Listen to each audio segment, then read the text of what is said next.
Le feu des collines. Le feu des collines, la bataille de Hattan, 4 juillet 1187. Récit vu par les Arabes. L'aube se levait sur la Galilée, et déjà le vent portait avec lui l'odeur âcre de la poussière et du sang à venir. C'était l'été de l'an 583 de l'Hégire, juillet 1187 pour les Francs. Depuis des semaines, le soleil d'Orient semblait vouloir tout consumer, les herbes, les pierres, les hommes. Dans son camp dressé près du lac de Tibériade, le sultan Salah ad-Din, fils d'Ayoub, que les chrétiens nomment Saladin, priait longuement, le front posé contre la terre. Autour de lui, des milliers d'hommes attendaient son signal. Kurdes, Turcs, Arabes du désert, archers d'Alep, cavaliers d'Égypte, tous unis sous la bannière verte de l'islam. Le sultan avait patienté des années pour ce jour. L'heure de la revanche, non de la vengeance. Il voulait laver les blessures de l'humiliation, celles laissées par les croisés, ces étrangers, venus de l'autre côté de la mer. Le souvenir des offenses. Les anciens se souvenaient encore du temps où ces Francs avaient repris Jérusalem 88 ans plus tôt. Les récits parlaient de rivières de sang, de mosquées profanées, de milliers de croyants massacrés dans la cité sainte. Depuis, la douleur n'avait jamais cessé de brûler dans le cœur du monde arabe. Mais Saladin, lui, ne cherchait pas seulement à reconquérir une ville. Il voulait rendre son unité au monde musulman, dispersé, divisé entre princes jaloux et émirs querelleurs. Il avait rassemblé l'Égypte, la Syrie et la Mésopotamie sous un seul étendard, et maintenant, il voulait délivrer la terre bénie. Le moment était venu, le défi de Renaud. Tout avait commencé quelques mois plus tôt, quand Renaud de Châtillon, seigneur de Kérac, avait brisé la trêve. Cet homme cruel, aux yeux d'acier, s'était vanté de vouloir piller jusqu'aux portes de Médine, de boire à la source de Zamzam à la Mecque.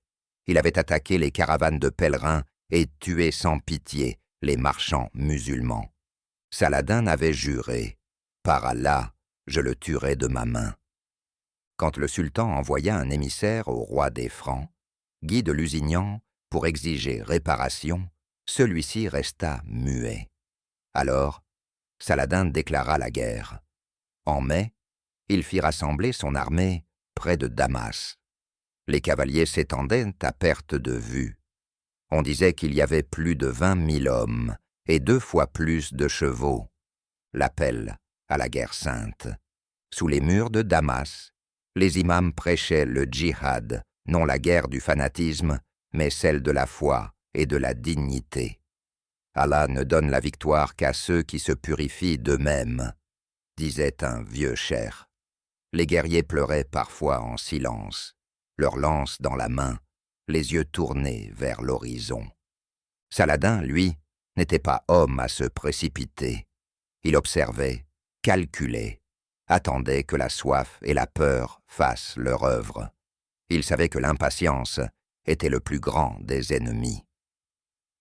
Le 1er juillet, ses éclaireurs rapportèrent que les Francs avaient quitté Séphorie avec toute leur armée, le roi Guy, les Templiers, les Hospitaliers, le comte Raymond de Tripoli, Balian d'Ibelin, plus de 20 000 croisés marchant sous le soleil, alourdis de fer, traînant avec eux leurs bannières, leurs femmes, leurs prêtres et même la vraie croix, reliques sacrées censées protéger leur marche. Saladin sourit. Ils viennent à nous. Dieu les attire dans notre piège. Le piège de Hattan. Le 2 juillet, les Francs arrivèrent devant la forteresse de Tibériade, que tenait la princesse Échive, épouse de Raymond. Saladin la fit encercler, mais sans l'attaquer. Il voulait provoquer le roi Guy, le forcer à venir au secours de la place. Le piège fonctionna à merveille. Guy réunit son conseil de guerre.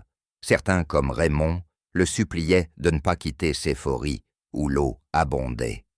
Mais le grand maître des Templiers, Gérard de Ridefort, cria au scandale. Se cacher, c'est trahir la croix. Et le roi, faible et hésitant, céda. Alors, l'armée franque s'ébranla, avançant vers l'est à travers la fournaise. Ce fut une marche d'enfer. Le soleil tombait droit du ciel, le vent était brûlant, la poussière s'infiltrait dans la bouche, les armures étouffaient. Les musulmans avaient brûlé les herbes et bouché les puits.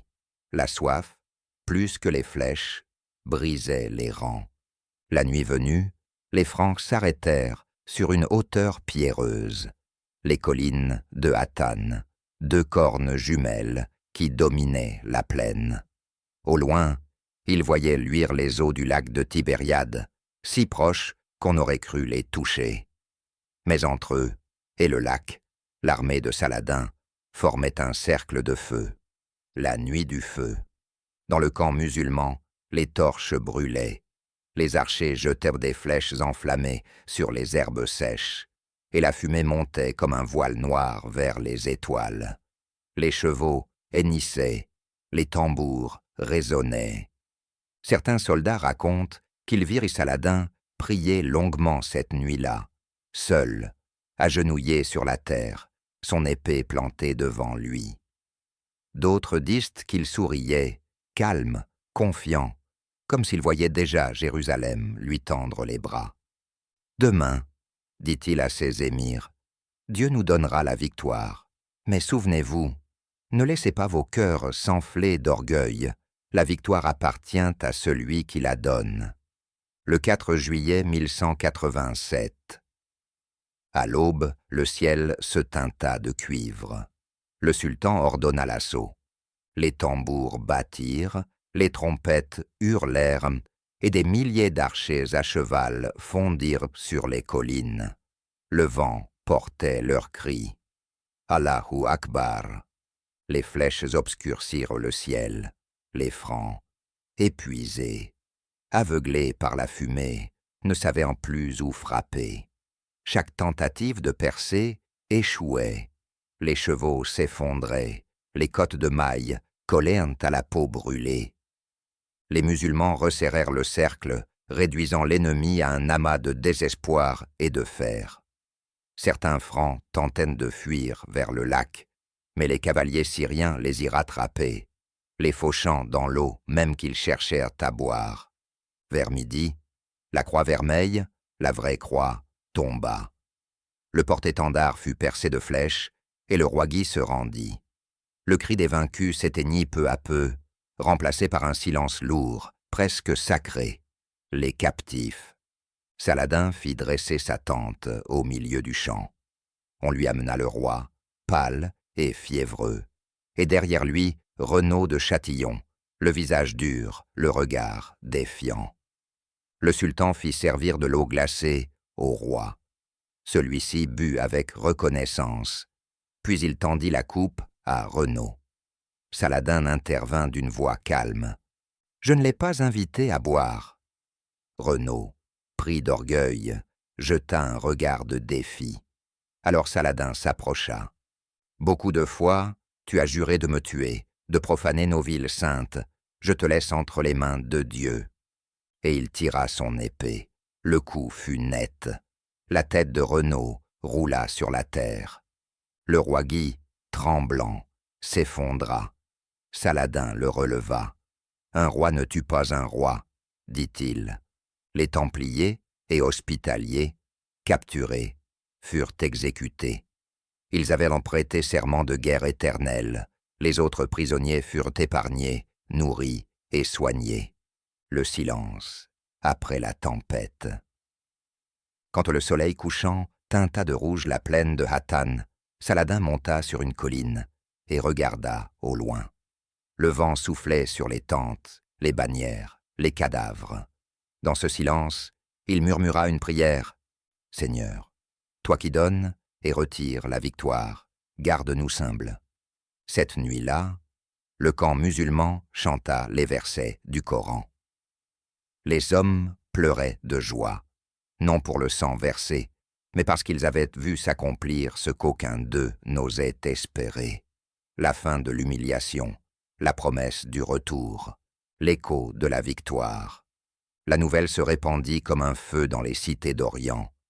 Atine est tombé, le roi des Francs est captif, la vraie croix a été prise. Les mosquées retentirent de prières. À Damas, à Alep, à Bagdad, on sonna les tambours de la victoire. En un mois, toutes les forteresses franques de Galilée et de Samarie tombèrent.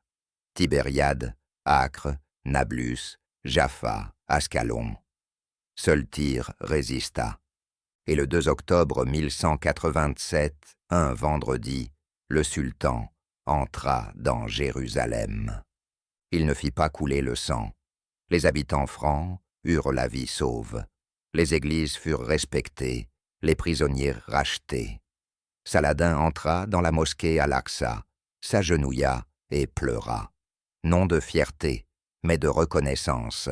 L'histoire dira que ce jour-là, à Atine, sous un soleil de feu, un empire s'était effondré et une civilisation s'était relevée. Et depuis, les poètes arabes n'ont jamais cessé de chanter cette victoire, née non de la colère, mais de la patience d'un homme qui sut attendre que Dieu ouvre le désert devant lui.